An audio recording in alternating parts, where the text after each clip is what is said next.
حضور کبھی کبھی جب نماز پڑھ رہے ہوتے ہیں تو توجہ ہٹ جاتی ہے. کبھی کبھی نماز پڑھتے ہو؟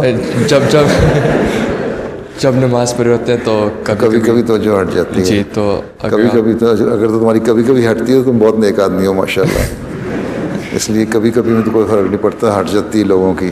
لیکن ہر دفعہ یہ نہیں کہ نماز پہ کھڑے ہو اور پھر تمہیں یاد آ جائے کہ آج ٹی وی پہ فلاں پروگرام آنا تھا، میں نے جا کے دیکھنا ہے، اور پچھلی قسط کہاں ختم ہوئی تھی ہیں، لاسٹ ایپیسوڈ فلاں تھی ہیں، یا کمپیوٹر پہ فلاں کام کرنا ہے، تو یا کوئی اور فضول قسم کے خیالات آتے ہیں تو وہ ٹھیک نہیں ہے. لیکن اگر کبھی خیال آ جاتا ہے تو حضرت مسیح علیہ السلام نے اس کا ایک طریقہ یہ بتایا ہو کہ جہاں سے تمہیں خیال کبھی آتا ہے اور پھر تم تھوڑی دیر کے بعد تمہیں خیال آ جائے کہ میں نے وہ یہ غلط خیال آ گیا، ایک تو پہلے تم اعوذ باللہ من الشیطان الرجیم پڑھو، پھر تم اگر تو تم نیت باندھی ہوئی ہے اور ابھی رکوع میں نہیں گئے تو پھر دوبارہ اسی جگہ سے شروع کرو، بار بار اس دعا کو جہاں سے چھوڑی تھی، سورہ فاتحہ پڑھ رہے یا کوئی سورت پڑھ رہے ہو، ٹھیک ہے.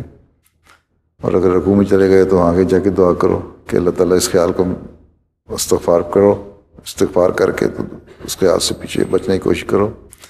خیالات آ جاتے ہیں لیکن یہی جنگ ہے.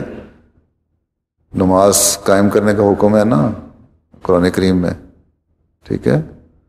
حضرت مسیح علیہ السلام نے ایک جگہ فرمایا کہ نماز قائم کرنے کا ایک یہ بھی مطلب ہے کہ نماز پڑھتے ہوئے خیالات آ جاتے ہیں بار بار، تو ان کو جھٹک کے یا جب بھی خیال آ جائے دوبارہ نماز کی طرف توجہ پیدا کرو، تو یہ بھی نماز کا قائم کرنا، ان کو کھڑا کرنا ہی ہے. تو کوشش کرو آہستہ آہستہ، جب کوشش انسان کرتا ہے تو پھر عادت پڑ جاتی ہے، پھر زیادہ خیالات نہیں بھٹکتے. جی ٹھیک ہے.